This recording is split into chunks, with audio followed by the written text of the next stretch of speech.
Good evening from the SG 179am newsroom. We are pleased to present to you some of the significant developments in Singapore's public transport. Welcome to your Friday night news. In September, Singapore experienced some major disruptions in its public transport system. On 17 September, the Circle Line faced a traction power trip around 5:45 p.m. causing disruptions for nearly 2 hours due to a maintenance team's failure to adhere to protocol. The power fault was resolved in 15 minutes, but during this time, trains were stalled with no air conditioning or proper lighting. By 6:30 p.m., trains driven to the next station and some segments of the network needed trains to be safely reset, taking another 40 minutes. Normal train services resumed by 7:40 p.m. Train disruptions on the Circle Line continued the next day when a fire broke out in Kim Chuan Depot at 8 p.m., leading to another power trip and resulting in similar disruptions. However, normal train services resumed at 8:15 p.m. after the SCDF quickly responded to the situation. Moving forward to a week later, the East-West Line experienced its worst MRT disruption in Singapore. Unnamed will guide us through the timeline of this disruption. Let us draw back to 25th September at around 9 a.m. A westbound train near Clementi was seen with smoke coming out of it. It begins with an axle box, which is part of the wheel system. On this train, one of the axle boxes was defective. It fell off somewhere near Dover Station. Now, this caused the wheels to shift, hitting the third rail, which provides electrical power to trains. This also damaged point machines, signaling equipment, as well as power cables. The train kept going toward Clementi Station, causing more severe damage and cracking the rail in 34 places. Finally, it stopped, leaving behind 1.6 kilometers of destruction. Now, because of that train, other trains stalled between Boon Lay and Queenstown stations. Hence, SMRT was quick in finding solutions, such as FBBs and shuttle train services. By the end of the day, the defective train was out of the tracks and went to Ulu Pandan Depot, and the sector between Jurong East and Buona Vista had no train service.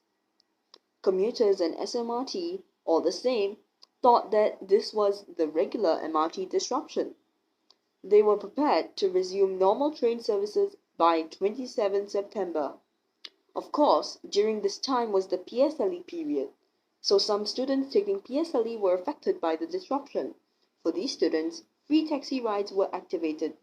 PSLE aside, the train staff were hard at work fixing the third rail, tracks and cracks formed by the defective train. Much to SMRT and LTA's surprise, even Friday was not enough to resume normal train services. And so, the disruption spanned over the course of the weekend. Some businesses near the affected stations saw a decrease in regular customers as a result of the disruption.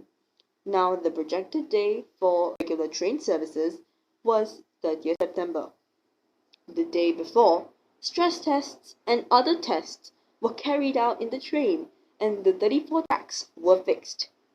Everything else was fixed and seemed normal until 12 new cracks were discovered, which were not previously seen, that needed another day to fix. Hence, yet another day was needed to fully recover all equipment.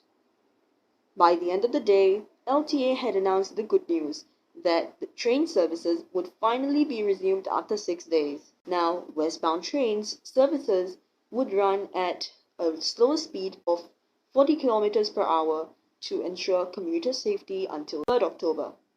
Throughout the disruption, there were many unsung heroes fixing the equipment to make up for the 2.1 million commuters who were affected. Some include train staff like TIB1234T, another YouTuber in the community. 160 bus captains and 80 buses were deployed. SBS Transit and Tower Transit operated the FBB services for 6 days. This was truly a significant disruption in the history of Singapore. Thank you, Unnamed. for the detailed timeline. On 1st October, the East-West line resumed train services, but another unexpected disruption occurred on the Thomson East Coast Line due to a train fault, causing a 10-minute delay. SMRT activated alternative train and bus services to minimize the delay during the evening peak period, and by about 5:50 p.m., train services had fully resumed. Amidst these disruptions, there is some good news for commuters. The Sengkang LRT has been upgraded to enhance commuters' experience and ensure safer and more comfortable rides.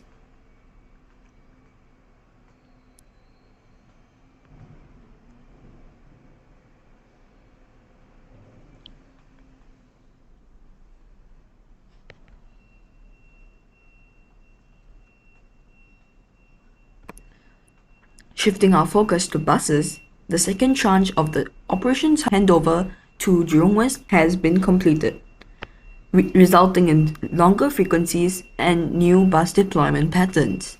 Notably, bus enthusiasts are pleased with the new EDS for Service 502. The new EDS for Service 502 has indeed gotten many bus enthusiasts hyped. This is because this is not the ordinary scores for bus services. Instead, the standard EDS shows simply the bus number and that it's an express service. It might be favored because of its simplicity and legibility, but most enthusiasts agree that it reminds them of the old times when TIBS was still a bus operator and used similar scrolls. It brings a sense of nostalgia to them.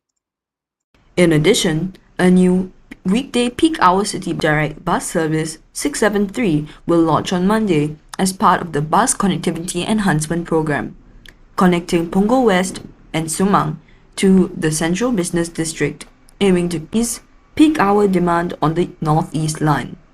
Unnamed, could you tell us what's so special about Service 673?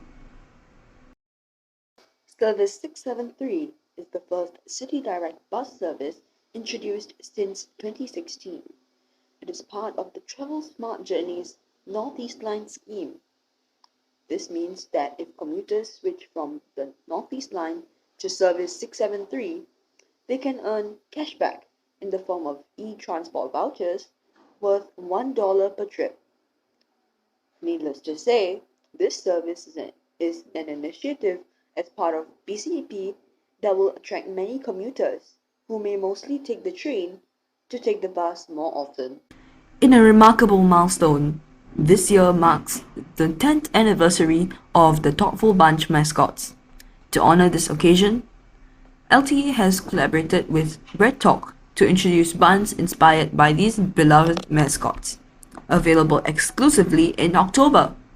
Furthermore, an anniversary event is scheduled to take place at North Point City this weekend, boasting a plethora of activities and exciting prizes, alongside exclusive deals on next stop merchandise. This is an event not to be missed. Now, many know Heejin as a YouTuber and bus enthusiast, but did you know that he was a trainee bus captain in Tower Transit for a few months? He mentioned many of his training duties in his live stream and community posts. On Tuesday, however, he made a post saying that he had finally become a bus captain. Let us take this moment to congratulate him on his achievement. He also mentioned that he was driving Service 969 right. So just a heads up if you want to catch his bus. Some other good news to take note of. The long-awaited Punggol Coast Station is announced to open on 10 December, serving Punggol North, SIT Punggol, and future amenities like the Punggol Digital District and Punggol Coast Mall. It aims to improve accessibility to the city and give more households opportunities to take the train. So save the date and make sure you don't miss out on the opening of this station. This just in. On the East-West line from Outram Park to Queenstown stations, yesterday afternoon, a train fault of another C151 that stalled near Tiong Bahru caused a delay of 25 minutes. There was no major disruption, and in an hour, train services resumed as normal. As Deepavali nears, you will get to see the beautiful Deepavali decor on selected stations on every MRT line, as well as on bus services 12, 13, 67, 147, and 969 until 14 November. check out the Bukit Panjang, Little India, Serangoon, Tampines, and Tanjung Rhu stations as well. That concludes your Friday Night News. Thank you for watching. Don't forget to like, comment, and subscribe. Stay tuned for my epic 3-part series of Hypothesis airing this Sunday. Good night.